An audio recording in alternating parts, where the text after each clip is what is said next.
All right, our next topic is going to be logarithms. So first of all, what are logarithms?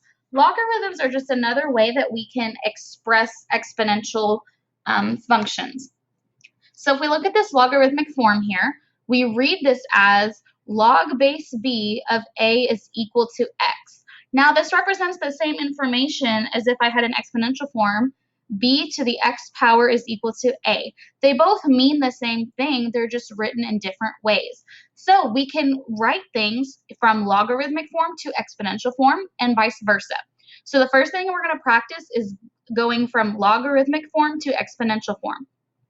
So looking here at number 1, I'm given log base 3 of 9 is equal to 2. Now remember, this tiny number here is my b, that's my base. So 3, the number on the other side is your exponent. Your x here is 2, so 3 to the second power is equal to your a. A here is 9.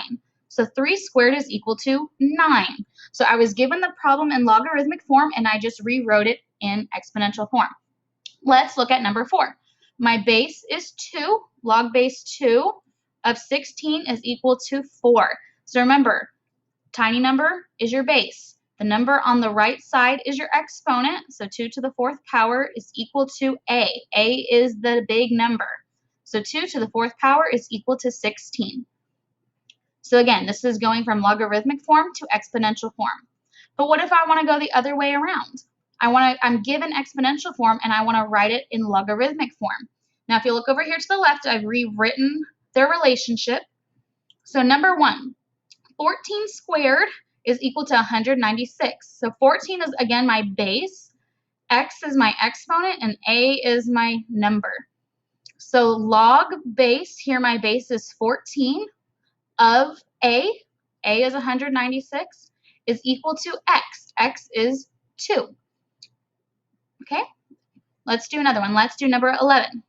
Log, my base here is 2, that's my b, log base 2 of a here is the 1/8, is equal to your x. X is your exponent. X here is -3. So that is going from exponential form to logarithmic form. Okay. Now we're going to talk about what is called the common logarithm, and that is with base 10. So because it's our common logarithm, we can write it without a base. So if you see log without a base, we assume it's 10. So that is our common base. We assume 10 when there's no base written. So now we want to actually evaluate and solve some logarithms. So starting here with number 13, I'm told log base 7 of 49, and this equals something. Now remember, my base is that tiny number, so I have a base of 7 to some exponent is equal to 49. Well, 7 to what power is 49? Well, I know 7 squared is 49, so that means that x must be 2.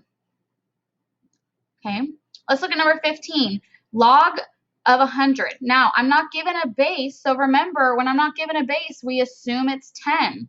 So log of 10, log base 10 of 100. So 10 to some power is equal to 100.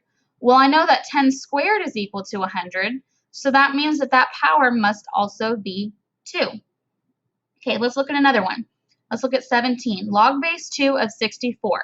So 2 to some power is equal to 64. Now, if you don't know this off the top of your head, you could plug some into your calculator until you get the correct answer.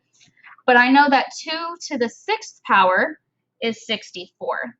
So that means that y here must be 6. So that is how you evaluate and solve a logarithm.